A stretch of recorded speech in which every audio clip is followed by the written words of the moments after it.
धरती सुनहरी अंबर नीला हो, धरती सुनहरी अंबर नीला, हर मौसम रंगीला, ऐसा देश है मेरा, हाँ ऐसा देश है मेरा।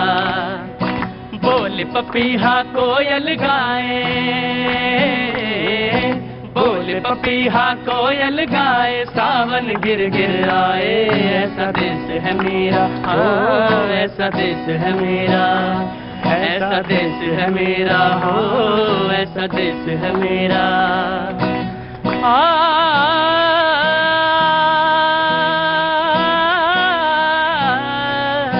गेहूं के खेतों में कंघी जो करे हवाएं, रंग बिरंगी कितनी चुनरिया उड़ उड़ आए, पनघट पर पनहारन जब गगरी भरने आए, मधुर मधुर तानों में कहीं बंसी कोई बजाए, तो सुन लो कदम कदम पर है मिल जानी,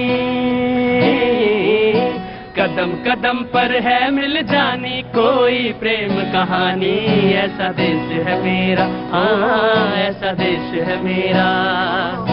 धरती सुनहरी अंबर नीला हो, धरती सुनहरी अंबर नीला, हर मौसम रंगीला, ऐसा देश है मेरा, हो ऐसा देश है मेरा, ऐसा देश है मेरा, हाँ ऐसा देश है मेरा।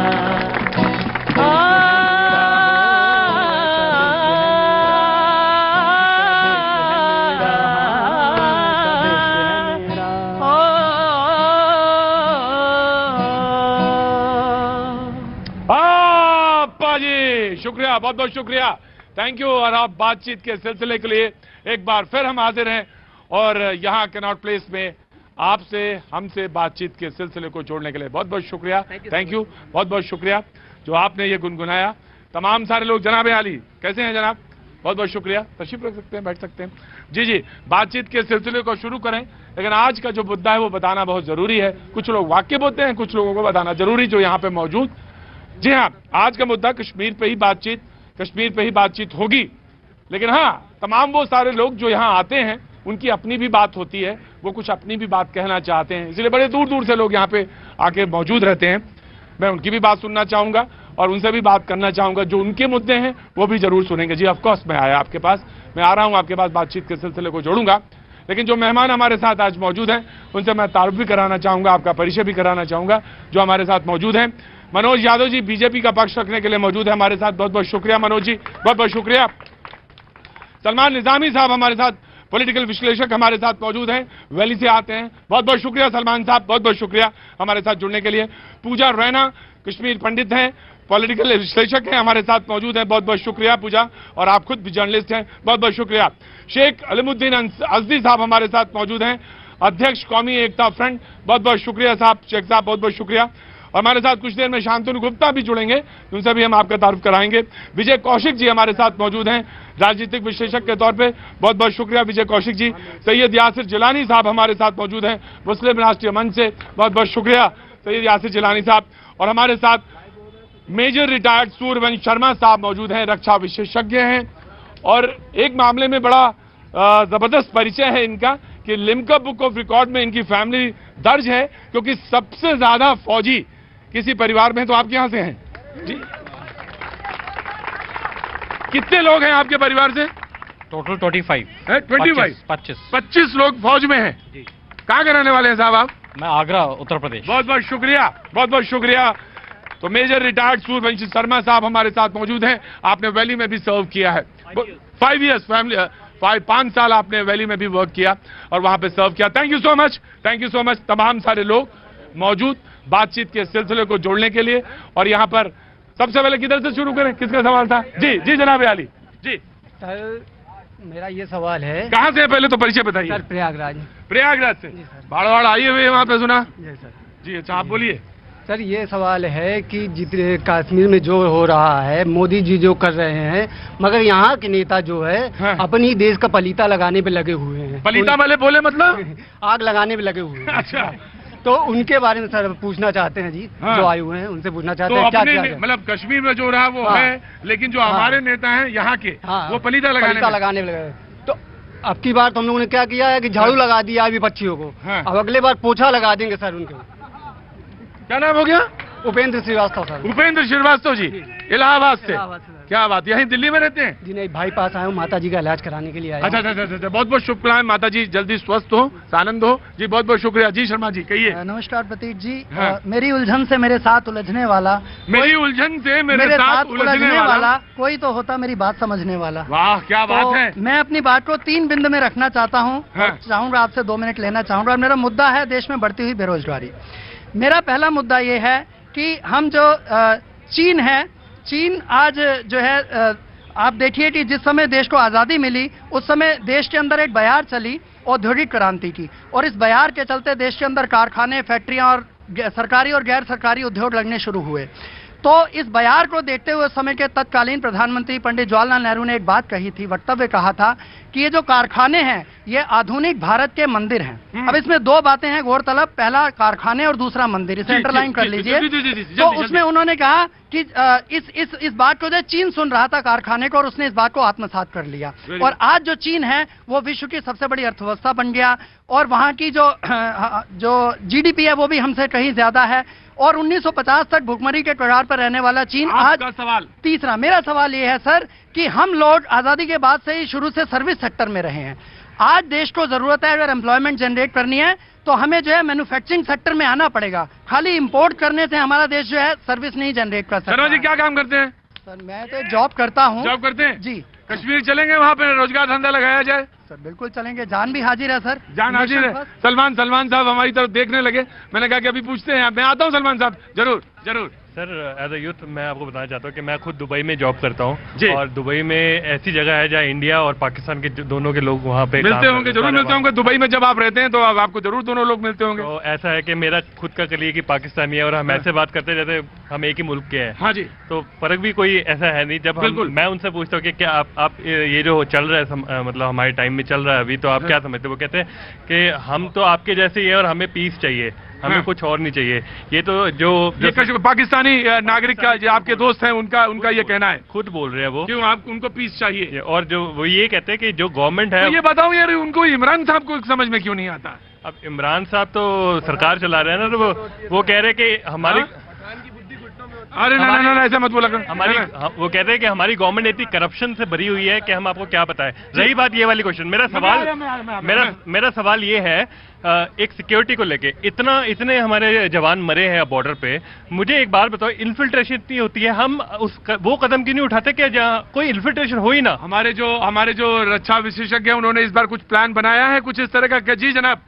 70 सालों के बाद सही मायने में कश्मीर एवं कश्मीरियों का आज समय आया है कि कश्मीरियों का सही मायने में जो है भला होने वाला है, क्योंकि अब तक 3 परिवारों ने कश्मीर के अंदर अपना फायदा किया है।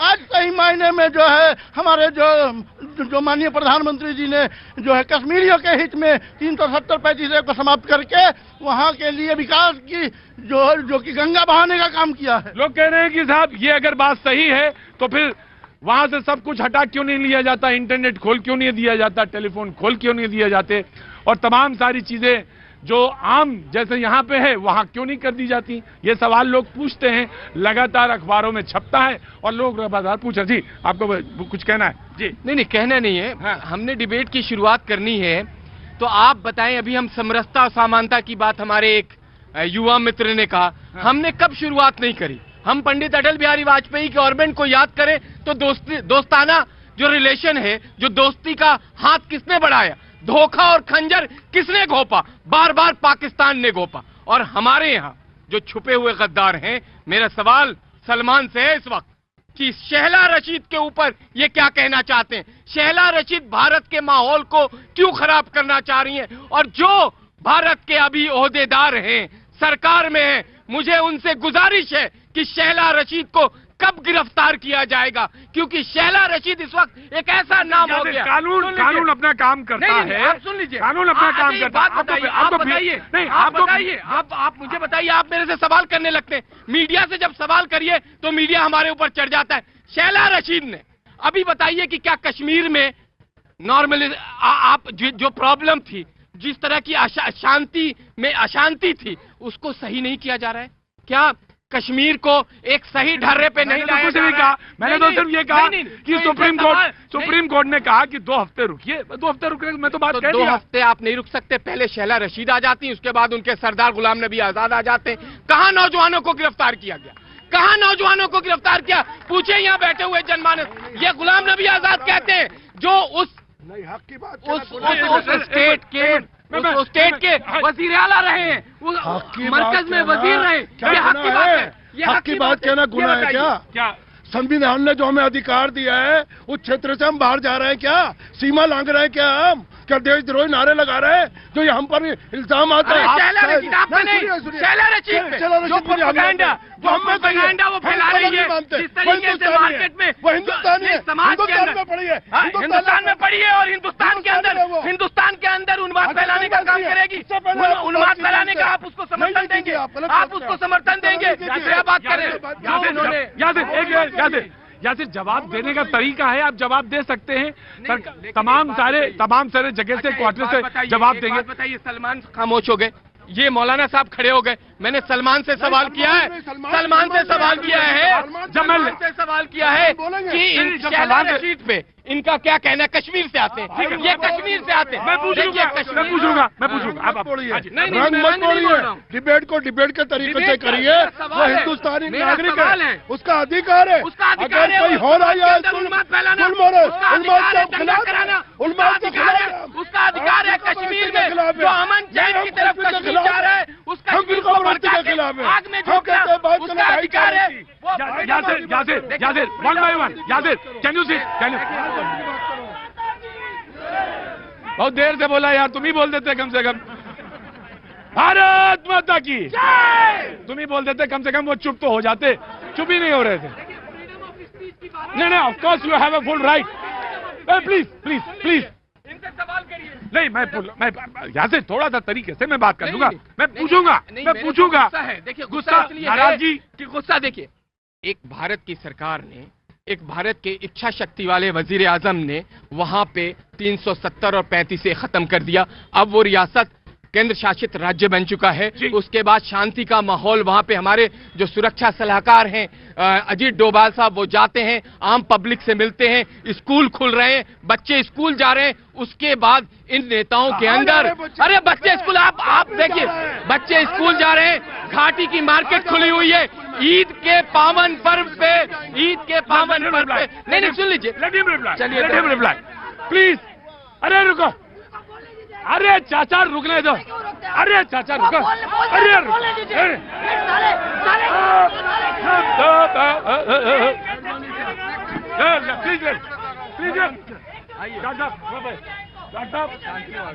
जी सलमान भाई।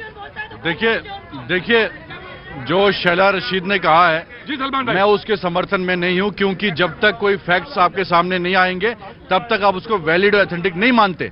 और दूसरी बात, दूसरी बात हिंदुस्तान की जो परंपरा है, अरे मेरे को बोलने दो ना, मैं हिंदुस्तानी आपसे ज्यादा हूँ यार। उसकी लाज रखी है। मैं आज आपको पहली बार इस तरह की बात कर रहा हूँ।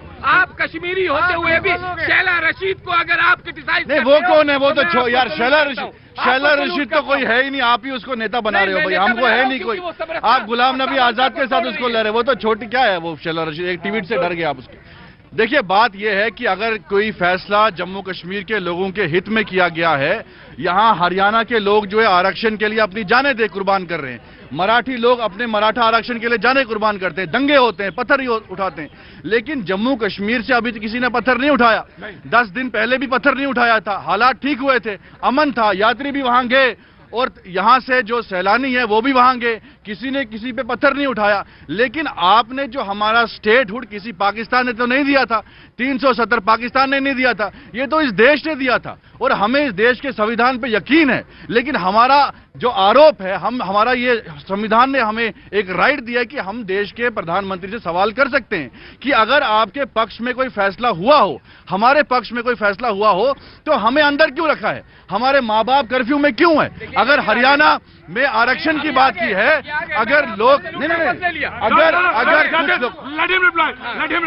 अगर कुछ लोग पत्थर उठाते हैं उन लोगों पे कार्रवाई की जाए। लेकिन पूरे कश्मीर को आपने कर्फ्यू में क्यों रखा है? इन्होंने स्कूलों की बात की। मैं कहता हूं कि दफा 370 किसी को अच्छा भी लग सकता है, बुरा भी लग सकता है, लेकिन वो सुप्रीम कोर्ट में जा सकता है और अमन के लिहाज से वो सरकार से लड़ सकता है। लेकिन आपने जब 15 दिन में एक बच्चे को कर्फ्यू में रखा है, समझिए वो जेल है, वहां के नेताओं को अंदर रखा है, तो बच्चे को अगर बेकसूर, आजकल बच्चे क्या हैं, बच्चे को टॉफी ना दो 15 दिन तो क्या करेगा? रोएगा ना, दूध नहीं दोगे। तो 15 दिन जो कैद में रहा है, यहाँ सीपी में एक दिन कर्फ्यू लगा दो, देखो बच्चे कैसे पत्थर उठाना शुरू करेंगे 15 दिन में। बच्चे जेल में नहीं, हाँ, उनके पेट में दर्द हो रहा है जो लोग कश्मीर में शांति फैलाना चाहते हैं। आसाराम बापू के जो एक बलात्कारी है ना, उसके समर्थन में लोग पत्थर उठाते हैं। हमारे से तो आपने स्टेट छीन ली थी, हम पत्थर नहीं उठाएंगे, लेकिन सुप्रीम कोर्ट में लड़ेंगे, आपके खिलाफ लड़ेंगे। लेकिन अगर आपके पक्ष में फैसला हुआ है तब पर कर्फ्यू क्यों लगा है? नहीं, सवाल ये यादर ऑफकोर्स देखिए, झूठ ना फैलाएं, सच बोले। 144 है, 144 है, कर्फ्यू नहीं है। और ये जब बात करते हैं बहुत अच्छी, जब मीठा मीठा गप गप और कड़वा कड़वा थू थू करने लगते हैं, ये भूल जाते हैं कि 42,000 लोग शहीद हुए हैं कश्मीर में उसी 370 और 35 के कलंक की वजह से। आप ये समझ लीजिए, पंडित भाग रहे थे, आवाज नहीं निकल रही थी मुंह से। हाँ, ठीक है। No, comrade, you have to listen. Comrade, you have to listen. Comrade. जय हिंद। हाँ जी, बोलिए। जय हिंद। कल शाइला रशीद ने एक अपना कैप्शन दिया और उनको लगा कहीं से उनको इन्फॉर्मेशन आई, ऑथेंटिक थी क्या था पता नहीं, लेकिन उनको कहीं से ज्ञान प्राप्त हुआ कि फौज कश्मीरियों पे बहुत ज्यादा अत्याचार कर रही है, बहुत ज्यादा। अब मुझे शाइला रशीद से ये पूछना है कि आपका सोर्स ऑफ इंफॉर्मेशन क्या है? पहले तो आप ये बताइए कि फौज वहां पे अत्याचार कर रही है और कहां पे अत्याचार कर रही है।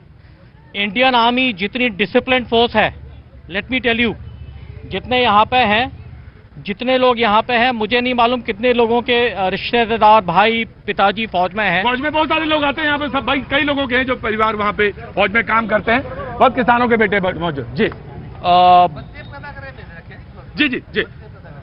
फौज में जो भी जवान आता है, जो भी अफसर आता है, वो कभी डिसिप्लिन से अलग नहीं जाता। उसकी विचारधारा एक ही होती है कि मेरा हिंदुस्तान। वो जो अफसर है, जवान है, वो भी इसी कर्फ्यू में है, उसके पास भी फोन या मोबाइल नहीं है जी, वो भी LC पर डिप्लॉय है। लेकिन वहां फौजी आज तक ये नहीं हुआ कि उन्होंने बंदूक ली और किसी और पे चला दी। वो संयम से अपने देश की रक्षा कर रहे हैं, संयम से। उनकी बात से मुत्तफिक है। कोई फौजी बिल्कुल वो आजादाना तौर पर फौजी के तौर पर सेवा करता है। कभी हमने आलोचना नहीं की, ना करेंगे। जो आलोचना करेगी हम उसके खिलाफ हैं। गुलाम नबी आजाद की बात समझने के लिए तो आपको एतराज किस बात पर है? हमें एतराज इस बात पर है, क्या वो हिंदुस्तान का हिस्सा नहीं है कश्मीर? अगर है तो उसको क्यों बंद कर रखा है कमरों में? लोगों को क्यों खाने पीने के लिए उनका इंतजाम नहीं किया? क्यों स्कूल कॉलेज नहीं खोले जा रहे हैं? क्यों स्कूल कॉलेज अब हो गया। देखिए, 370 पे हम निबंध लिखते थे, PhD थीसिस हो गई, लोगों की ये तो कभी हो नहीं सकता, इसकी दुकानें चलती रही। केवल 2-3 परिवारों और उनके जितने चमचे थे उनका कश्मीर में पालन होता था बस। इन्फोसिस नहीं खुल सकती वहां पे। आप यहाँ की कोई दुकान ले जाके वहां नहीं लगा सकते, कोई जमीन ही नहीं खरीद सकता कोई। पूरा जम्मू कश्मीर का व्यक्ति पूरे देश में जमीन खरीद सकता है, लेकिन कोई व्यक्ति वहां जाके जमीन नहीं खरीद सकता। जब जमीन नहीं खरीदेगा, धंधा नहीं लगाएगा। क्या धंधा करेगा? 500 रुपए लेके पत्थर फेंकेगा। उसी में खुश थे ये लोग, उसी में खुश थे। ये चाहते थे लड़के उसी में लगे रहे। अब आज जब सिस्टम टूटा है, 2 या 2.5 परिवार, उनके हाथ में पूरा कश्मीर था। लद्दाख इनको रेवेन्यू देता था, लद्दाख को साल का 1 करोड़ रुपए देते थे, 1 करोड़ रुपए देते थे लद्दाख को। अब लद्दाख में देखिए, मैं सारे लड़कों को कह रहा हूँ, बाइकें लेके जाइए, घूमिए वहां पे, बहुत सुंदर जगह है, बहुत सुंदर जगह है। इन्होंने लैंडलॉक रख के डरा के रखा होता। ये तो ऐसी जगह है जिसमें कोई आओ मत, कोई बिजनेस करो, कोई धंधा मत करो यहाँ पे, केवल हम यहाँ पे धंधा करेंगे। अब वो पोल खुल गई है, तो शाइला रशीद और ऐसे लोग क्या कहेंगे? अरे आर्मी ने ये कर दिया, आर्मी ने वो कर दिया। कुछ नहीं पता है इनको, कुछ नहीं पता है। इनकी भाषा केवल अगर मैच करती है तो इमरान खान के ट्वीट से मैच करती है। इनकी भाषा अगर मैच करती है तो चाइना के ट्वीट से मैच करती है। और इनका कोई सपोर्टर नहीं, यहाँ तो मुझे दिखता नहीं है। जी, मेरा ये कहना है कि पीओके में मुसलमानों के ऊपर अत्याचार होता वो किसी को दिखाई नहीं देता। कश्मीर की बात करते हैं, देश के मुद्दे पर हम सभी को एक होना चाहिए। कहने का क्या मतलब है? मेरे अरे खामोश रहो। पाक ऑक्युपाई कश्मीर में मुसलमानों का हो रहा है तो कहने का क्या मतलब? कांग्रेस कहना क्या चाहती है? कांग्रेस कहना क्या चाहती है? कांग्रेस कहना क्या चाहती है? मैं ऑक्युपाई कश्मीर में अगर मुसलमानों के ऊपर हमला हो रहा है, मेरा सवाल है, जवाब चाहिए।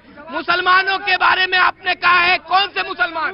वो मुसलमान, अब आप सुनिए, 1947 में भारत का हिस्सा नहीं रहे, जब भारत दो टुकड़े में हो गया, एक चला गया। जानकारी नहीं है, आपको जानकारी नहीं है। मैं केवल ये कहना चाहता हूं कि देश हित के मुद्दे पर कांग्रेस देश के साथ है।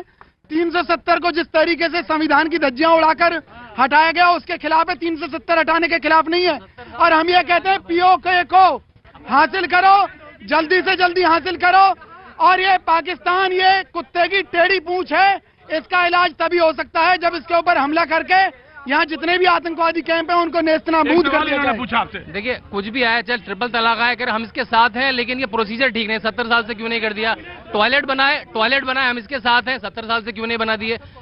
370 निबंधों में था, इधर था उधर था, 370 साल में क्यों नहीं कर दिया? देखिए ऐसी बात नहीं है, इनकी दुकानें चलती थी, इन सबकी दुकानें चलती थी वहाँ पे, वहाँ सबकी दुकानें चलती थी। मैं आपको एक उदाहरण देता हूँ, मैं आपको, मुझे एक उदाहरण देने दीजिए। देखिए भारत में कानून है right to education, right to education, Bharat में कानून है राइट टू एजुकेशन। आप उसे पढ़ेंगे तो लगे ये कानून पूरे भारत में लागू होता है, केवल जम्मू कश्मीर में नहीं होता। वहाँ के बच्चों को राइट टू एजुकेशन नहीं होना चाहिए क्या? प्रतीक भाई, मैं एक जवाब दे दूं। देखिए, कश्मीर भारत का अभिन्न हिस्सा था, है और रहेगा, और अगली बारी पोक की है। पाक ऑक्युपाइड कश्मीर भी हमारा ही है, ये भारत का ही हिस्सा है।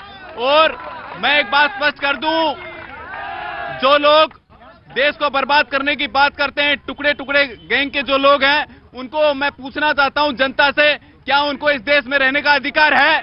क्या उनको कुचलना नहीं चाहिए? निश्चित रूप से इनको कुचल देना चाहिए। जो सेना जो देश की माँ भारती की जो सेवा कर रहे हैं, हमारे माँ भारती के रक्षक हैं, उनके विरोध में जो भी बात कहेगा, चाहे वो पाकिस्तान हो, पॉलिटिकल पार्टियों, बर्दाश्त नहीं की जाएगी। जो हमारे देश में फैक्ट्री लगी हुई है, बर्बादी के कागार पर है, आर्थिक मंदी पूरे शवाब पर है, और कश्मीर में उद्योग लगाने की बात कर रहे हैं। कहां से लगाएंगे कश्मीर में उद्योग? यहाँ के उद्योगों को बर्बाद करके रख दिया। 45 साल में सबसे ज्यादा बेरोजगारी की दर है। ये कश्मीर के संसाधनों पर इनकी नजर है, कश्मीर को बेचकर खाना चाहते हैं लोग। कश्मीर की जनता भारत की बात कर रही है। भारत की पूजा, अरे भाई साहब, भारत की जो आर्थिक स्थिति सबल है, देश प्रगति के पथ पर बढ़ रहा है। कांग्रेस के समय ऐसा कुछ नहीं था। पूजा रहना, लेट अस स्पीक। यासिर जी, आपने एक बात बोली कि शैला रशीद ने ट्वीट किया तो हमें उसे अरेस्ट कर लेना चाहिए। मैं उस चीज में सलमान के बिल्कुल एकदम साथ खड़ी हूँ, बीइंग अ कश्मीरी, कि शैला रशीद कुछ भी ट्वीट करे यार। पूरे इंडिया में इतने लोग कुछ भी ट्वीट करते हैं, तो क्या कौन न्यूज बना रहे हैं? न्यूज, यासिर मेरी बात सुनिए, शैला रशीद को न्यूज आप ही बना रहे हैं। आप ही देखिए, आप बात कर रहे हैं ना, आप मुझे बात करें, मुझे बोल। अगर हम उसके बारे में कॉन्स्टेंटली बात कर रहे हैं, उसको एलिगेट कर रहे हैं, तो आप उसको मीडिया में एक तूल दे रहे हैं अननेसेसरली। और जब आप उसको तूल दे रहे हैं तो उसको लग रहा है मेरी बात सुनी जा रही है, तो मुझे बार बार वो बोलना चाहिए, बार बार लोगों को डाइवर्ट करना चाहिए उस चीज में। मुद्दे पे आते हैं। किसी भी कश्मीर में जो बात हो रही है कि सब कश्मीर, क्या बात है, क्या कॉमरेड, क्या चक्कर है? हाँ जी, कश्मीर में जो मेजर बात हो रही है कि भैया सब बंद हो गया, कुछ मिल नहीं रहा है, बंद क्यों कर दिया? जो 144 यूपी में भी लगता है, खाली कश्मीर में नहीं लगा है, यूपी में भी लगता है। जब सिक्योरिटी की नीड कहीं पर भी होती है वहां लगता है। धीरे धीरे डील दी जा रही है, लोग नॉर्मल में आ रहे हैं। अब आज स्कूल, सलमान, हाँ, कुछ डिस्ट्रिक्ट्स को खोल दिया गया, वहां पे स्कूल भी ओपन कर दिए गए, ग्रेजुअली ओपन कर रहे हैं। अब लोग बोल रहे हैं बच्चे स्कूल नहीं जा पा रहे। अरे यहाँ बारिश बरस जाती है, हमारे भी बच्चे स्कूल नहीं जाते, जबकि स्कूल खुले रहते हैं। मैं आया, मैं आ रहा हूँ। जी जी, एक ही सवाल है कि जो इन्होंने ये बात बताया अभी कि कश्मीर में कश्मीर का मुझे पत्थर उठाते हैं, क्या ये बताएंगे यहाँ पे भी कश्मीर बनाना चाहिए, यहाँ पे पत्थर उठाने की बात करना चाहते हैं? इन्होंने भी थोड़ी देर पहले बोला है कि अगर यहाँ के कुछ दुकानें या कुछ बंद कर दी जाए तो क्या यहाँ के लोग कश्मीर के पत्थर उठाएंगे? तो यानी आप कश्मीर कहना चाहते हो कि यहाँ भी कश्मीर का माहौल बना जरूरी है? एक बात का रेफरेंस दिया था उन्होंने अगर रेफरेंस दिया, पत्थर उठाने का मतलब ये नहीं होता कि आप जहाँ खड़े हो वहाँ पे कश्मीर के लिए सोचो, नहीं, हर पूरा भारत का हिस्सा है और भारत की तरफ से सोचना कि पाकिस्तान। और मुझे ये भी बात बताई जाए कि इन्होंने अगर बोला कि इंसान यहाँ कोई भी व्यक्ति कोई भी हो, XYZ किसी भी पर्सन के लिए, वो हिंदुस्तान का मतलब हिंदू कौम हो, मुसलमान कौम हो, किसी भी कौम का हो, किसी अगर वो पत्थर उठा तो क्यों नहीं आतंकवादियों के ऊपर और पाकिस्तानी को बिठाएगा? मैं जम्मू से बिलोंग करता हूँ, मैं जम्मू से बिलोंग करता हूँ। ओके, मैं ये सबको ये आपके चैनल के माध्यम से बताना चाहता हूँ कि जम्मू के लोग धारा 370 के हटने के बाद इतने खुश हैं क्योंकि उनके साथ जो धोखा हुआ है 70 साल, जो मोदी जी ने 70 दिन के अंदर करके दिखा दिया। जय माता दी। से टकरा जा तू, नहीं हार मानना तू, मितवा सुन मितवा तुझको क्या डर है रे, ये धरती अपनी है। एक बार फिर स्वागत है भैया जी कई मैं बातचीत के सिलसिले को एक बार फिर से जोड़ते हुए तमाम जनता के बीच में मौजूद मुद्दा एक बार फिर से। हाँ, ऑफकोर्स मुझे मालूम है जनता के अपने भी पॉइंट हैं, वो कहना चाहती है। पहले मैं आ जाता हूँ, उसके बाद मैं सलमान साहब आपके पास होता हूँ। जी सर, मैं कांग्रेस के प्रवक्ता से कहना चाहता हूँ कि धारा 370 से उनको इतना एलर्जी क्यों है?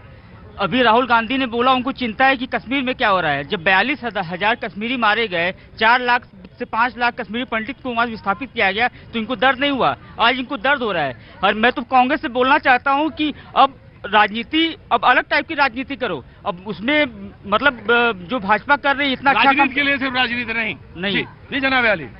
सर, मैं तो कहूंगा जो बीजेपी कर रही है अभी तक बहुत बढ़िया कर रही है। बस एक चीज है, रोजगार पे ध्यान दे, रोजगार पे थोड़ा और ध्यान दे। क्या बात है, वाह क्या बात है। क्या नाम है आपका साहब? मेरा विक्टर शर्मा नाम है। विक्टर शर्मा। विक्टर शर्मा, मुझे लगता है कि इस मुद्दे पे जो आपका पॉइंट है वो बहुत इंपॉर्टेंट है और इसको निश्चित तौर से देखा जाना चाहिए। बहुत इंपॉर्टेंट इशू। जी जनाब, बहुत हल्ला मचाए हुए इधर आ गया, ये पूरा आपने गदर काट दी। क्या नाम है आपका? मनोज कुमार सर। हाँ बोलिए मनोज जी। मैं सर ये कहना चाहता हूँ कि सबसे ज्यादा दुख हमें होता है तो ये कांग्रेस पार्टी का होता है कि ये देश की सबसे बड़ी पार्टी और सबसे पुरानी पार्टी होते हुए भी ये मतलब गली के बच्चे जैसा भी व्यवहार नहीं कर रही है, जैसे नालायक बच्चा नहीं होता है उसके तरीके से भी। इन्होंने 60 साल में वहाँ पे केवल आतंकवाद, पत्थरबाज और 2.5 परिवार के लिए वो क्या नाम है पूरा एरिया, वो पूरा क्या नाम है जम्मू कश्मीर उसके कब्जे में दे रखा था। और पाकिस्तान, इसीलिए आप हल्ला मचा रहे थे? इसीलिए हल्ला मचा रहे थे, इसी का दुख होता है। तो एक बात मैं कहना चाहता हूँ, क्या नाम बोला? मनोज जी। मनोज जी, इतना हल्ला ना मचाया करिए कि तमाम वहाँ बातचीत करना मुश्किल हो जाता, ज्यादा हल्ला नहीं ठीक। इसलिए सर जी, तोमर साहब कहाँ चले गए?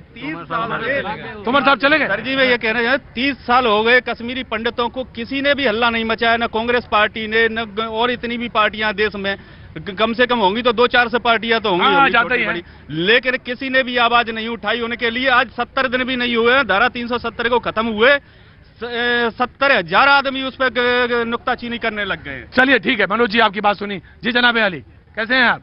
बढ़िया, खैरियत? शुक्र अल्लाह का। वाह क्या बात है। कहाँ के रहने वाले साहब? दिल्ली के। दिल्ली के जी। तो कुछ कहना है?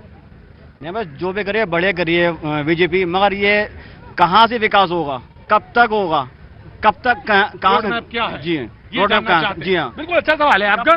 जी बिल्कुल सही। हर आदमी एकदम रिलैक्स रहना चाहता है, ये नहीं कि हर आतंकवादी है। और वहाँ पर जो इतना परिवार कश्मीर के अंदर मौजूद है वहाँ पे, ठीक है, 8 लाख सेना वहाँ पहुंची गई है। 8 लाख तो नहीं है, सेना भी नहीं है, सेंट्रल फोर्सेस है, कोई बात नहीं, आम बातचीत में ऐसे ही मुंह से निकलता है। लेकिन मैं एक बात, आपकी बात बड़ी जायज है। और आपका नाम हो गया साहब? मोहम्मद आदिल। मोहम्मद आदिल साहब कहते हैं कि आपका रोड मैप क्या है और हर आदमी कश्मीर में मौजूद वैली में आदमी को शक से देखा जाए, वो बात सही है आपकी, हर आदमी नहीं है। जब आपका वो पार्ट है हिंदुस्तान का तो ये बात भी सही है कि वो आप उसको अपनी तरह से डील करें, अपनी तरह। सलमान साहब जी। देखिए, अभी इन्होंने बात की, बहुत अच्छी बात की इन्होंने। कश्मीर की हिस्ट्री आप देखिए, कश्मीर वो राज्य है जहां से 20,000 मुसलमानों ने इस देश के लिए कुर्बानी दी उसमें औरंगजेब भी है, उसमें उमर फयाज भी है, बहुत लोग हैं।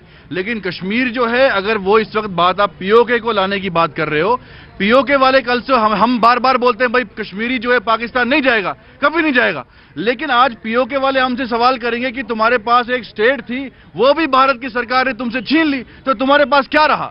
मेरा सिर्फ ये बात है, सलमान आप बात नहीं करने देते। प्लीज प्लीज बात मेरी पूरी नहीं हुई। ऑफ कोर्स सलमान भाई, जब आप कहते हैं आपके पास एक स्टेट थी, स्टेटहुड हमें यूनियन टेरिटरी दे दी, हमारा नुकसान क्यों किया? हमारी स्टेटहुड क्यों हमसे छीनी? यहाँ अरुणाचल प्रदेश जो है अपने स्टेटहुड के लिए लड़ रहा है, स्पेशल स्टेटस के लिए लड़ रहा है। आपने हमें यूनियन टेरिटरी क्यों दी? आपने 11 राज्यों में स्पेशल स्टेटस दिया है। आज नागालैंड में प्रधानमंत्री का भाषण सुनिए, जो जम्मू कश्मीर की लगी, ये लोग झूठ फैलाने का वो शैला रशीद ट्विटर पे कर रही है, आपके चैनल का माध्यम यूज कर रहे हैं।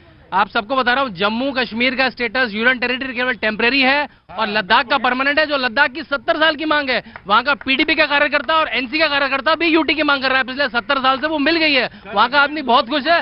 न्यूयॉर्क वहाँ पे देखिए 15 अगस्त उन्होंने कैसे बनाया है। जम्मू कश्मीर देखिए, अगर लोग खुश हैं, अगर लोग मोदी जी के साथ हैं, मोदी जी ने कोई अच्छा फैसला किया कश्मीर के पक्ष में, लेकिन कर्फ्यू में क्यों रखा है? दैट मीन्स कि लोग मोदी जी के साथ नहीं है। देखिए, जब भी कहीं 144 लगती है, कर्फ्यू लगता है, तो पूरी जनता साथ नहीं होती। आपको कुछ एलिमेंट्स को रोकने के लिए, कुछ एलिमेंट जो 1% 2% होते हैं सोसाइटी में, उनको रोकने के लिए कर्फ्यू 144 लगाना पड़ता है। शादी पूरे देश में मन रही है, यहां भी ये तालियां मार रहे हैं, लेकिन जम्मू कश्मीर का नागरिक जो है, जिसके भविष्य का आपने फैसला किया है, शादी मन रही है लेकिन दूल्हा दुल्हन गायब है। ये क्या, कहां से भाई ये सोल्यूशन है? ये सलमान की बहुत ओछी सोच का एक मुजाहरा है। इस तरह के अगर वो एग्जाम्पल देते हैं, इनको ये सोचना चाहिए कि अगर एक सरकार और एक वजीर आजम, वजीर दाखिला ने भी, दोनों नेताओं ने वायदा किया है कश्मीर के लोगों के साथ कि कश्मीरियों को मेन स्ट्रीम में लेके आएंगे। देखिए, आपके यहाँ आपके जो फ्रिंज एलिमेंट हैं, उनको आपने संभाला नहीं। वो जो फ्रिंज एलिमेंट हैं, वो खून खराबा चाहते हैं, इसलिए लोगों ने इस देश के लिए कुर्बानी दी। आज वो भी कर्फ्यू में है। आज उमर फयाज की, औरंगजेब की फैमिली भी कर्फ्यू में है। बदलाव किया जाता है, वालों की जब कहीं बदलाव किया जाता है सलमान, तो कुछ अच्छे लोग भी उसमें शामिल होना पड़ता है। उन्हें फिर बोलोगे बदलाव है, जब लोगों की जानें चले जाएंगी। जो आदमी 200 दिन में कमाता है, उसको आपने अंदर रखा है और बोलते वो सारे लोग काम कर रहे हैं। जो 200 डेली कमाते हैं, वो काम कर रहे हैं। देखिए, काम कर रहे हैं। कुर्बानी केवल वो एक कम्युनिटी ने नहीं दी है, वहाँ हिंदुओं ने भी दी है, गुजर बकरवाल ने भी दी है और बुद्धिस्टों ने भी दी है। और मैं स्पष्ट कर दूं कि आप बुद्धिस्टों का देखिए, लद्दाख में जश्न आजादी मन रहा है, जम्मू के लिए खुश है। केवल और केवल जो विधवा विलाप कर रहे हैं, वो है अब्दुल्ला खानदान के लोग, मुफ्ती खानदान के लोग और इस तरह के टुकड़े टुकड़े गैंग के लोग हैं। वो लोग देश विरोधी लोग हैं। अगर देखिए अगर ये कहते हैं कि कुछ लोग हैं वहां, अरे तुम ही लोग तो महबूब मुफ्ती के तलवे चाटते थे 1 साल पहले। तुम ही लोग तो थे उनके तलवे चाटते, तब तो बोल रहे थे अरे महबूबा जी, अरे महबूब जी ऐसे, अरे आज बोलते वो तो अरे तुम तो मिले थे उनके साथ, अरे तुम तो मिले। जिस कर्फ्यू की बात कर रहे हैं कि कर्फ्यू क्यों लगा रखा है, यही वो मुफ्ती है, महबूबा मुफ्ती है, यही वो महबूबा मुफ्ती है। वो बोलती थी अगर 35 से अगर हट गया, 370 अगर हट गया तो कश्मीर जल जाएगा। ये गलत बात कह रहे हैं। महबूबा मुफ्ती के साथ, महबूबा मुफ्ती को इसलिए यहाँ की मौजूदा सरकार ने चांस दिया था कि कश्मीर के हालात सुधरेंगे, लेकिन सरकार बनाने के बाद भी महबूबा मुफ्ती की जो फैनेटिक सोच है, जो कट्टरपंथी थी, वो हावी थी। इसलिए उनको हटा के और जो कश्मीर, जब महबूबा मुफ्ती का बाप जीत गया ना वहाँ, सुनिए, जब मुफ्ती सईद वहाँ सीएम बना, जब मुफ्ती सईद वहाँ सीएम बना, उसने पाकिस्तान का शुक्रिया किया। लेकिन 4 साल इन्होंने पीडीपी के साथ, अरे तुम तो महबूबा मुफ्ती के साथ हो। ये देखिए, ये कह रहे हैं अभी कि फोर्सेस डिप्लॉय है, मानव अधिकार का हनन हो रहा है। 89 भूल गए इससे ज्यादा फोर्सेस वहां थी, उससे ज्यादा लोगों के साथ उनके मानव अधिकार को हनन किया गया था, खून किया गया था, पंडित भाइयों को निकाल बाहर किया गया था। आप ये तर्क क्यों नहीं दे पाते? जब ये सवाल ये पूछते हैं तो ये तर्क क्यों नहीं देते कि हमने वो हर कोशिश की कि मुख्य धारा में सब लोग दिखाई पड़े? ये आप क्यों नहीं कहते हैं? आप कहिए कि अगर हमने सरकार बनाई तो मुख्य धारा में लाने के लिए, ये बात आप क्यों नहीं कह पा रहे? सेंटेंस ना मिल रहा हो, लेकिन कहने का विचार और कहने का मतलब वही था कि हमने मुख्य धारा में लाने की कोशिश करी, हर हालत में कश्मीरियों को मेन स्ट्रीम में लाने की कोशिश करी। लेकिन इन जैसे सोच के लोग इन्होंने कश्मीर के अंदर ये चाहते थे कि इनकी दुकान बंद हो चुकी है। 4 साल से क्या है सलमान, 4 साल से ये दुकान तो फिर भी मुझे बताइए। बड़े अब्दुल्ला हैं, मुफ्ती हैं। अरे सर, उनके साथ तो आप मिले हुए थे, मैं तो नहीं था ना। महबूबा से मिले आप थे, तब तो चुम्मा चुम्मी करते थे। जनाब आली, ये हमारे दोनों भाई हैं मनोज जी, ये दोनों अपने ही हैं और अपने सवाल करें तो कोई दिक्कत नहीं, जितना सवाल करें उतना अच्छा। सलमान जितने सवाल पूछेंगे उतने जवाब आने चाहिए। जी बोला ना, ये अपने ही है। बात कहता हूँ, ये बीजेपी के मेरे भाई लोग, एक मिनट, ये मुस्लिम राष्ट्रीय मंच के लोग, आरएसएस के लोग ये सवाल करते हैं कि हमने लद्दाख में झंडा लहरा दिया। झंडा 1947 से लद्दाख में लहराया जाता है, जम्मू एंड कश्मीर में लहराया जाता है और लाल ले जाया जाता है। ये सिर्फ बकवास करते हैं और उधम मचाते हैं, सत्ता के लालची नहीं करते। भारतीय जनता पार्टी ने 70 साल में वो करके दिखाया है जो कांग्रेस नहीं करके दिखा पाई। भारतीय जनता पार्टी ने तिरंगा लहरा दिया है जम्मू कश्मीर के अंदर। और मैं आप मुद्दों में बात कर रहे हैं और जिस तुमा चाटी की बात कर रहे हैं, 2.5 साल तक पीडीपी के साथ हमने सरकार इसलिए मनोज भाई कहाँ गए? मनोज जी इधर बहस, इधर नहीं, पहले एक ही एक बोलेगा। पूजा एक ही एक बोलेगा। सलमान, मेरा आपसे एक सवाल है। हाँ। आपने कहा कि आज वहाँ शादी हो रही है, शादी मनाई नहीं जा रही है, दूल्हा दुल्हन गायब है। दूल्हा दुल्हन गायब है। 89 में भी ऐसा हुआ था, जिसकी शादी थी दुल्हन जम्मू पहुंच गई। दुल्हन जम्मू पहुंच गई, दुल्हन जम्मू पहुंच गई, सारा सामान वही रह गया। तब आप सुप्रीम कोर्ट नहीं गए? जब कश्मीरी पंडित अपना घर छोड़ के, सारा सामान छोड़ के 70 में फेरन पहनकर जम्मू की गर्मी में जल रहे थे और टेंट में रह रहे थे, उनके लिए बहुत दुख भरा माहौल था हमारे पेरेंट्स के लिए, तब आप सुप्रीम कोर्ट नहीं गए। आपने ये नहीं कहा कि हमारे भाइयों के साथ गलत हो गया। आपने कोई मीडिया में नहीं आया, किसी ने किसी तरीके का कोई एजिटेशन या आपने वो नहीं कहा। जब आप मिनिस्टर्स जो भी वहां पर गवर्नमेंट थी, उन्होंने ये कहा, जो भी इससे पहले मुफ्ती की भी थी, जिन्होंने मुख्तलिफ सरकारें जो भी रही हैं, जिस समय भी उन्होंने ये कहा कि कश्मीरी पंडित की वापस रिहैबिलिटेशन होगी। पर रिहैबिलिटेशन क्यों होगी भाई? हम तो वहीं के हैं, हमको पूरी इज्जत के साथ वापस लेकर जाइए।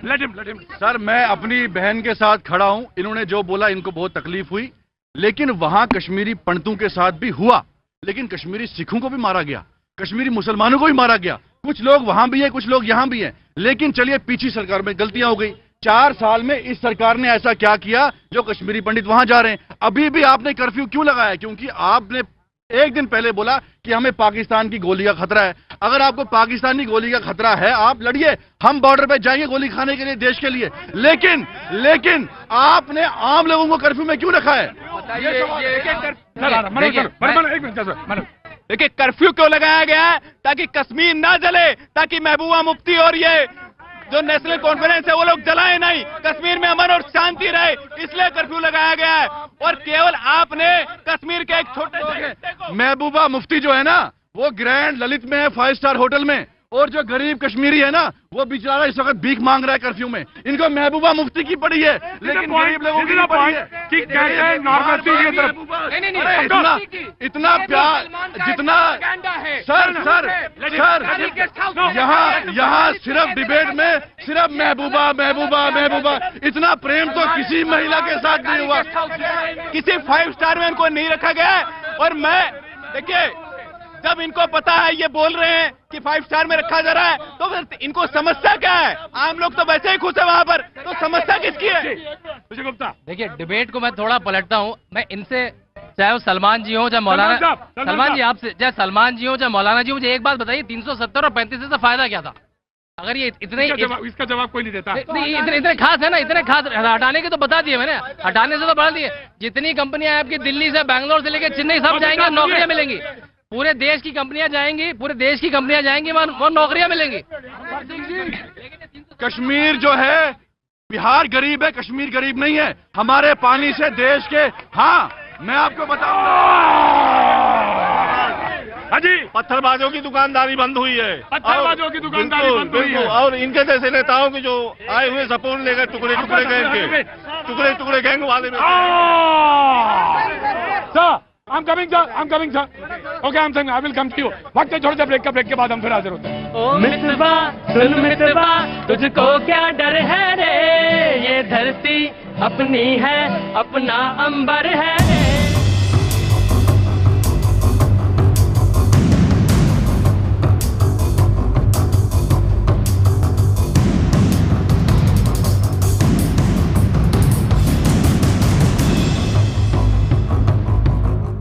है जो ITU कश्मीरी गेट को जोड़ती है, इस सड़क पर पानी ना भरे, लिहाजा जो है यहाँ मिट्टी डाली गई है। आप देखेंगे JCB यहाँ पर खड़ी है, कितनी बड़ी संख्या में यहाँ पर कट्टे रखे गए हैं, जिनमें पानी बढ़ने की स्थिति में उनको यहाँ पूरी तरह से इसको ब्लॉक कर दिया जाएगा। कुछ इलाकों में यमुना नदी के बढ़ते जलस्तर की निगरानी के लिए ड्रोन कैमरों की भी मदद ली गई। यमुना पर ड्रोन से नजर रखी जा रही है। यहाँ पर आप देखेंगे प्रशासन की टीम जो है वो ड्रोन लेकर पहुंची है, और अभी ये ड्रोन जो है यमुना का चक्कर लगाकर आया है। जलस्तर लगातार बढ़ रहा है, तैयारियां प्रशासन अपनी पूरी तरह से कर रहा है, उसी में से एक कड़ी ड्रोन से नजर रखना भी है। जबकि कई लोग बाढ़ के पानी से बचने के लिए पहले से ही बने राहत शिविरों में चले गए। जम्मू कश्मीर से आर्टिकल 370 हटाने से बौखलाए पाकिस्तान के पूर्व उच्चायुक्त अब्दुल बासित ने आतंकवाद को सही ठहरा दिया। अंडर इंटरनेशनल लॉ जम्मू और कश्मीर में जो काबिज जो कब्जा है उसके खिलाफ जो जद्दोजहद कर रहे हैं कश्मीरी, वो दुनिया के किसी मुल्क से भी मदद ले सकते हैं कर रहे हैं, और ये दुनिया का फर्ज है कि उनको उनकी आर्म्ड स्ट्रगल में मदद करें। अच्छा, उत्तर प्रदेश के बलिया में झाड़ू के गोदाम में भीषण आग लगने से हड़कंप मच गया। रिहायशी इलाके के पास बने इस गोदाम में आधी रात को आग लगी और उसकी ऊंची लपटें काफी दूर तक देखी गई। गोदाम में आग लगने की खबर तुरंत दमकल विभाग को दी गई और दमकल की कई गाड़ियां वहां पहुंची। घटना की खबर मिलते ही इलाके के लोग गोदाम के बाहर जुट गए। 10 लाख रुपए का माल रखा था, सब राख हो गया, भीषण आग लग गई। अचानक कुछ समझ में नहीं आ पाया। आग पर काबू पाने के लिए दमकल विभाग के कर्मचारी कई घंटे तक पानी की बौछार करते रहे। इस बीच एक कर्मचारी ने गोदाम की दीवार को तोड़ने की कोशिश भी की, लेकिन वो नाकाम रहा। कई घंटे की मशक्कत के बाद गोदाम में लगी आग पर काबू पा लिया गया। बताया गया कि इस घटना में गोदाम के अंदर रखा करीब 10 लाख रुपए का सामान जलकर राख हो गया।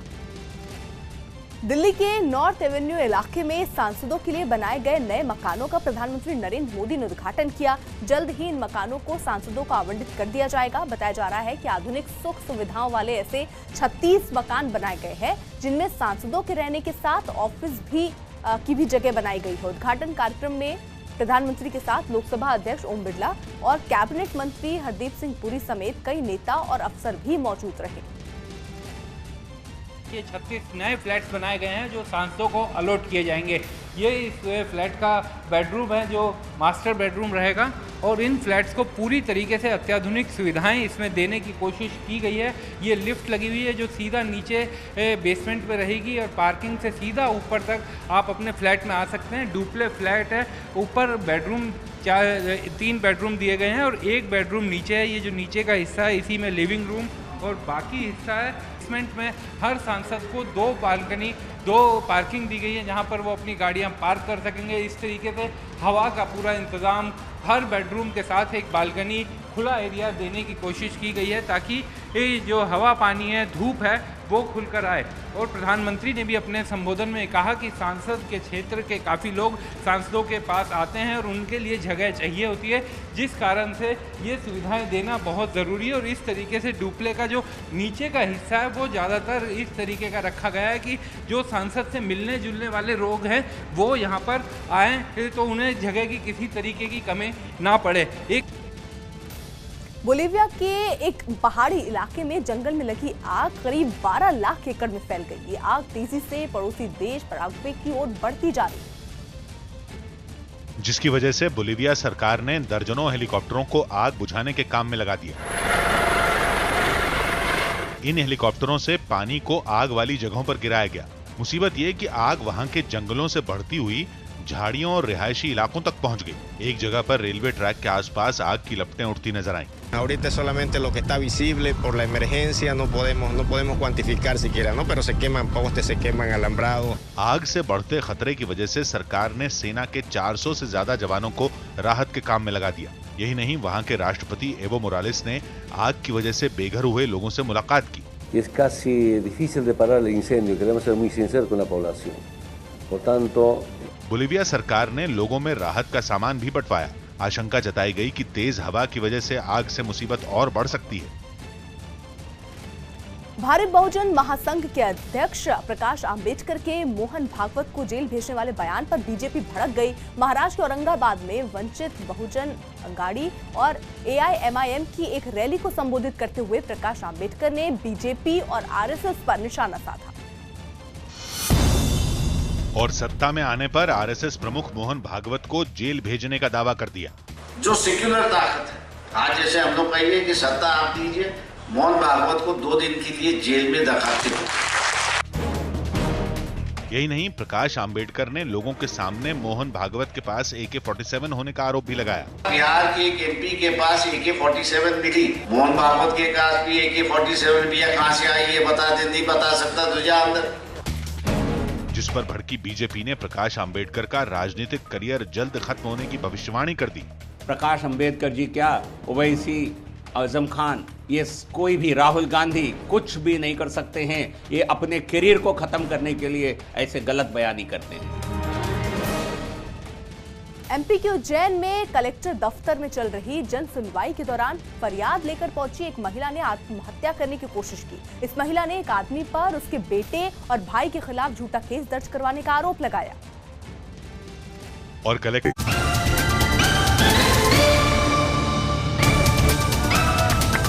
जनता का दरबार न्यूज़ 18 के साथ सुनो भैया जी की बात। भैया जी कहन में जनता करती मन की बात। अरे भैया जी कहन में जनता करती मन की बात। अरे नेताजी तैयार, यह जनता भी तैयार। अरे नेताजी तैयार, यह जनता भी तैयार। भैया जी और पाजी मिलकर पूछे रोज। पाजी, भैया जी कहीं मैं आपका एक बार फिर स्वागत है। बातचीत के सिलसिले को जोड़ने के लिए एक बार फिर से हाजिर हूँ। कहाँ से हैं आप? दिल्ली से हैं। दिल्ली से हैं, ठीक है। मैं आया हूँ सर, आपसे मैंने वादा किया था ब्रेक पे जाने से पहले, लेकिन मैं बताऊं यहाँ से तमाम सारे लोग मौजूद होते हैं। कश्मीर के भी कई लोग होते हैं, बाशिंदे, तो यहाँ पे मौजूद होते हैं और मैं चाहता हूं कि उनकी बात पहले आनी चाहिए, उसके बाद हम दिल्ली वाले और तमाम जगह के लोग जो हम अक्सर पूछते हैं उनसे बात कर लेंगे। जी जी जनाब यारी। सर मैं बचपन से कश्मीर जाता एज अ टूरिस्ट गया हूँ, काफ़ी बारी गया हूँ और जब भी हम जाते हैं इतना अच्छा एक्सपीरियंस होता है। वहाँ के लोग, सलमान भाई के सामने मैं बोलना चाहता हूँ, कबूल करना चाहता हूँ, वहाँ के लोग इतने हॉस्पिटैलिटी में बिलीव करते हैं कि मतलब आजकल इतने रिश्तेदार नहीं करते जितना वो लोग पूछते हैं आवाम को। और कोई भेदभाव नहीं, हम इंडियन है, कोई ऐसी डिस्पैरिटी कुछ भी नहीं है। वो अपनी मतलब जान लगा देते हैं कि मतलब उनका मेहमान नवाजी होती है, मतलब पैसों की चिंता नहीं करते, वो इतना ज्यादा मतलब अपने दिल से करते हैं कि मतलब वो हमारे ये सच है। ये सच है कि कश्मीर के लोग, सही बात है कि नहीं? इसमें दो राय नहीं, बहुत आपने सबने पिक्चर देखी होगी जब जब फूल खिले, तो वो एक एग्जाम्पल के तौर पे है। लेकिन अब जैसे इन्होंने सवाल किया कि हमें अंदर क्यों रखा जा रहा है, जैसे ये अभी इन्होंने बोला है ना, तो जनता चाहती है कि हम नॉर्मल लाइफ जिए, लेकिन कुछ एलिमेंट्स ऐसे जो एंटी नेशनल है, जो अलाउ ही नहीं करते किसी को अलाउ ही नहीं करते। दुनिया चाहती है कि हम यहाँ पे इंटीग्रेट हो पूरे इंडिया से, लेकिन जो आना चाहता है उसको दबा दिया जाता है। तो ये असली मुद्दा है। वो कह रहे हैं कि हमें अंदर क्यों, अगर देश का भला चाहते हो कि हमें अंदर क्यों रखा हुआ है, अंदर क्यों रखा हुआ है? सब मेजॉरिटी चाहती है कि हमें खुला छोड़ो, लेकिन कुछ एंटी एलिमेंट्स हैं जो वॉयलेंस में बिलीव करते हैं। जी ठीक है। हाँ जी जानू को भाई, इसका ये बहुत देर से परेशान था। सर मैं चाहता हूँ सभी को बधाई देता हूँ देशवासियों को कि एक संविधान एक देश हमारा हो गया है। बधाई हो आप सभी को। मेरा क्वेश्चन ये है कि जो हमारे देश की आवश्यकता है, एक राष्ट्र एक शिक्षा और एक समान चिकित्सा प्रणाली देश में कब लागू होगी, मैं मोदी सरकार से पूछना चाहता हूं। आज गांवों में हालत देखी गवर्नमेंट स्कूल की सर, गरीब और गरीब हो रहा है, अमीर और अमीर हो रहा है। लोग सिर्फ राजनीतिक पॉलिटिक्स अपनी रोटियां सेंक रहे हैं। शिक्षा पे आप कब लोग काम करोगे, कब लोगों को समान शिक्षा का अधिकार दोगे, ये मेरी मांग है सर। क्या नाम है आपका जनाब अली? सर मेरा नाम भास्कर चौहान भारतीय है। भास्कर चौहान भारतीय, कहाँ के रहने वाले हैं? सर मैं इंदौर रह रहा हूँ, लेकिन मैं रहने वाला रायसेन जिला जो है मध्य प्रदेश का हूँ। इधर दिल्ली आना जाना रहता है? जी सर आना जाता रहता है। एक काम करेंगे मेरा? जी बताइए सर। आप तो भारतीय, आपका नाम ही लिखते हैं। एक काम करेंगे मेरा? जातिवाद को मिटाने के लिए भारतीय लगाते हैं हम लोग। हम सब लोग भारतीय लगाए साथ में, तो जातिवाद खत्म हो जाएगा। आप सुनिए भारतीय जी, आप भारतीय हैं नहीं, आप पारस पत्थर हैं। और इधर से जाते आते कभी भी या थोड़ा मेरा कान पकड़ के खींच दीजिएगा कि भाई साहब आपने बात करी या नहीं करी, क्योंकि आप याद दिला देंगे। और ऐसे जागरूक इंसान जब तक इस देश में रहते हैं, आप जैसे लोग जब तक हैं, तो ये मुल्क बहुत अच्छा है, सुंदर है। मनोज जी बहुत अच्छा है। मैं आया comrade, of course I will come to you, of course. मुझे आपका सवाल मुझे मालूम है, आपका सवाल रोजगार से जुड़ा हुआ है, और वो इस समय वक्त के हिसाब से सबसे मौजूद सवाल है और सबसे ज्यादा जरूरत वाला। मैं आपका बहुत खैर मकदम करता हूँ जी। मैं सलमान जी का जवाब देना चाहता हूँ, जो इन्होंने कहा कि वहाँ कर्फ्यू क्यों लगा हुआ है। देखिए जब कोई बहुत बड़ा रोग होता है पुराना और कोई मेजर सर्जरी होती है, तो सर्जरी होते ही मरीज को छोड़ नहीं दिया जाता अस्पताल से, समय लगता है जख्म भरने में। आप इत्मीनान रखिए, हम आपके हैं, आप हमारे हैं, देश हमारा है, तो आप इत्मीनान रखिए थोड़ा। और ये कर्फ्यू भी थोड़े दिन का, जैसे ही हालात सामान्य होंगे उसके बाद हटा लिया जाएगा। जैसे ही सलमान भाई, जैसे ही हालात सामान्य होंगे, भैया जी कहीं भाई लाख चौक में करेंगे चल के। ये कर्फ्यू हटाने में इतना क्यों तुले है? कर्फ्यू हटाए तो क्या होगा? इनके समर्थन में मैं क्या कहना चाहता हूँ, जैसा पीओके पाकिस्तान ने जबरदस्ती गैर कानूनी ढंग से 70 साल से हाईजैक करके किडनैप करके रखा पीओके को, मैं तो बोलता हूँ उसी तरह वही मौका इनको अगर कर्फ्यू हटाने के बाद हमारे भारत वाले कश्मीर में ये पत्थर उठा के वही फिर शुरू कर देंगे जैसा पीओके में हो रहा है। क्या नाम है आपका? मेरा गुरु प्रसाद नाम है सर। कहाँ के रहने वाले हैं? 2300 किलोमीटर दूर गोवा कर्नाटक बाउंड्री, कर्नाटक में कारवार के रहने वाले। I am studying international politics since last 24 years। International politics? Yes. मैं इन सबको अपने तरीके से अकेला निपट सकता हूँ। अकेला निपट सकता हूँ। आपने मराठी मालूम? मराठी सब मराठी। अरे आपसे निपट सकते हैं, आप अकेले निपट। इंटरनेशनल पॉलिटिक्स के आप जानकार हैं। हम कारवाड़ के रहने वाले, यहाँ से 2000 किलोमीटर दूर के यहाँ पे मौजूद हैं। बहुत बहुत आपका तो स्वागत करता हूँ। जो है अनसुनी वो बात क्या है बता, मितवा कहे धड़कने तुझसे क्या। भैया जी आपका एक बार फिर स्वागत है। बातचीत के सिलसिले को जोड़ने के लिए एक बार फिर मैं हाजिर। जो अपडेट है वो मैं बता देता हूं। कल पहले दिन प्राइमरी स्कूल को कश्मीर जिले में खोला गया। छात्रों की संख्या कम थी। आज हमने रिव्यू किया परिस्थितियों को। डे टाइम में रिस्ट्रिक्शन हटाई गई है। 73,000 फोनों को चालू किया गया है।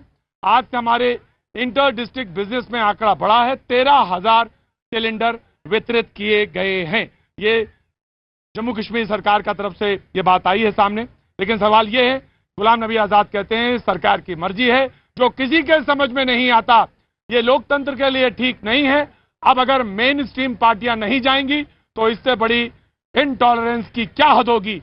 3 ex-CM नजरबंद है और चौथे को जाने नहीं दिया जा रहा है। ये गुलाम नबी आजाद का बयान है जी। इसी पे बातचीत के सवाल ऑफकोर्स जी। अगर वहाँ शांति है तो गुलाम नबी आजाद को क्यों नहीं जाने दिया जा रहा? क्या वो कश्मीर के नागरिक नहीं है? क्या उन्हें जीने का हक नहीं है? क्या वहाँ लोगों से मिलने का हक नहीं है जिस प्रदेश की जनता के लिए वो संघर्ष करते रहे? मैं भारत की जनता यहाँ खड़ी हुई है। आप ये बताइए, आज शांति है पहले शांति थी? आज शांति है तो इसका मतलब निश्चित रूप से शांति है, अमन चैन है वहाँ पर। और कर्फ्यू वहां पर इसलिए लगाया गया है ताकि वो 3 परिवार कश्मीर को ना जलाए। देखिए, अगर जिम्मेदार अपोजिशन होता तो उसको पक्का जाने दिया जाता। अभी कांग्रेस को अपना खुद का स्टैंड नहीं पता। अधीर रंजन चौधरी पार्लियामेंट में कहते हैं कि यूएन में मामला ले जाओ, बिल्कुल पाकिस्तान और चीन की भाषा बोलते हैं। चिदम्बरम कहते हैं कि अगर हिंदू बहुल होते तो 370 नहीं हटता। चिदम्बरम ने उसको हिंदू मुस्लिम बना दिया। ऐसे व्यक्ति को अब ले जाएंगे क्या? प्रियंका गांधी से पूछा जाता है तो मीडिया के कैमरे पे ही उनका जो बाउंसर है वो उसके पीछे लग जाते हैं। एक आदमी उनका दिग्विजय बोलता है वो बीबीसी के वीडियो दिखा रहे हैं, फेक वीडियो दिखा रहे हैं। ऐसे व्यक्तियों को आप ले जाएंगे क्या? अगर जिम्मेदार अपोजिशन होता तो पक्का उसे ले आया जाता। ये बचकाना हरकतें छोड़े भाजपा वाले। अगर वहाँ अमन है और शांति में बताता हूँ आपको। आप युक्ति सजाओ। नहीं, मैं कहता हूँ, तो सबसे बुजुर्ग हो। नहीं, मैं एक बात कहता हूँ। अगर वहाँ अमन शांति है, कांग्रेस ने 62 साल इस मुल्क में राज किया है और इस मुल्क को बनाया है, आप कहते हैं वो बुद्धू है? आप कहते हैं बुद्धू है वो? आप उनको क्यों नहीं जाने देते? गुलाम नबी आजाद एक बड़े पद पर नियुक्त है,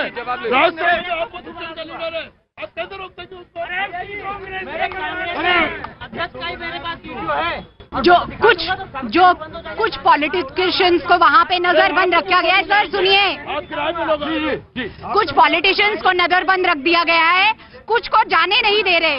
इसलिए नहीं जाने दे रहे क्योंकि शांति है और शांति भंग ना हो। अपोजिशन जाएगा तो शांति भंग होगी। ये कहाँ का अन्याय है? ये कहाँ का इंसाफ है? एक भूमि जाए हुआ अपोजिशन में अपोजिशन लीडर प्राइम मिनिस्टर का उम्मीदवार होता है। देखिए, गुलाम नबी आजाद, ये बार-बार गुलाम नबी आजाद की बात कर रहे हैं। गुलाम नबी आजाद को कश्मीर का अगर दर्द का एहसास है, सुन लीजिए, अगर दर्द होता एक आदमी है, अरे दर्द होता तो कश्मीरियों को अभी आप फ्री छोड़ दीजिए। जिस तरीके से आपके पास आंकड़ा आया है कि गैस सिलेंडर तक को वितरित किया गया है, गैस सिलेंडर भी घरों में पहुंच रहा है, आप उसके अंदर विघन डालेंगे। अगर इस तरह के नेता वहां पहुंचते हैं तो वो विघन डालने का काम करेंगे। देखिए, सिलेंडर बांटा, सुनिए, सिलेंडर बांटा, एहसान नहीं किया। ये हमारा फर्ज है, ये करेंगे। आप हमारे मुल्क के बाशिंदे हैं, ये करेंगे। ये कहेंगे कि हमने एहसान नहीं किया। जिन्होंने 70 साल तक कश्मीरियों को वोट बैंक की तरह इस्तेमाल किया, पूरे दुनिया में ये दिखाया कि वहाँ पे एक कौम परेशान है। उन्होंने कभी नहीं बताया कि कश्मीर कश्यप ऋषि का है। उन्होंने कभी नहीं बताया कि कश्मीर वहाँ के लद्दाख के रहने वाले बुद्ध को मानने वालों का है। कभी नहीं बताया कि खीर भवानी मंदिर के मानने वाले लोग भी रहते। कभी नहीं बताया कि वहाँ पे पंडित भाई भी रहते। क्यों एक कौम को बार बार बताया? क्यों बताया? अब ये बताएंगे नहीं।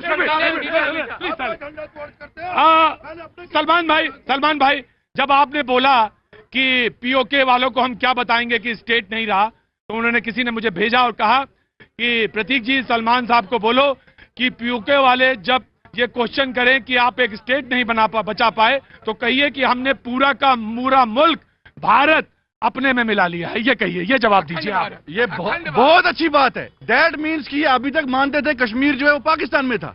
अरे कश्मीर का पाकिस्तान में था। फिरका परस्त लोग थे। तो 1947 में कबाइलियों का सामना किसने किया? कश्मीरी मुसलमान ने पाकिस्तानियों को लात मारी। इन्होंने अंग्रेजों का साथ दिया, हमने नहीं दिया। कश्मीरी मुसलमान इस देश के साथ खड़ा रहा, अभी तक खड़ा। आपने हमारे साथ वादा तोड़ा। कश्मीरी मुसलमान पाकिस्तान कभी नहीं जाएगा। लेकिन आप अंग्रेजों के दलाल जो यहाँ बैठे हो, आप चाहते हो कि कश्मीरी हमसे अलग हो, वो कभी अलग नहीं होगा। कश्मीर को लेकर कोई ऐसा बयान नहीं। कश्मीर मुकुट है, हिंदुस्तान का अटूट अंग है, रहेगा। अच्छा, इसको 3 बार बोलिए और जोर से बोलिए। अटूट हिस्सा है, भारत का रहेगा। हम भारतीय हैं, भारत का कश्मीर और रहेगा और है। मोदी ने तोड़ दिया। आगे अपने नेहरू ने कश्मीर हिंदुस्तान के साथ जोड़ा, हमने मना किया, लेकिन मोदी ने। ये नेहरू की नीति थी जो आज तक कश्मीर केवल कुछ वैली के लोग ही पूरे जम्मू कश्मीर को कश्मीर मानते रहे। अरे 70 साल तक एक नया आयाम मोदी साहब ने दिया है। और हम ये नहीं कह रहे, हम नेहरू को क्रिटिसाइज नहीं कर रहे, लेकिन ये अगर इस तरह की बात तोड़ने की बात करेंगे, जोड़ने की बात नहीं करेंगे, तो ये कश्मीरियों के साथ जोड़ा हिंदुस्तान के साथ कश्मीर। मैं सलमान से एक चीज, छोटी सी चीज पूछना चाहता हूं और ये शायद मेरा साथ देंगे। जय हिंद और भारत माता की जय बोलिए आप, बस बात खत्म। आई थिंक जय हिंद जय हिंद जय हिंद जय हिंद बहादुर वतन। इससे बड़ी बात और देश के लिए कुछ नहीं।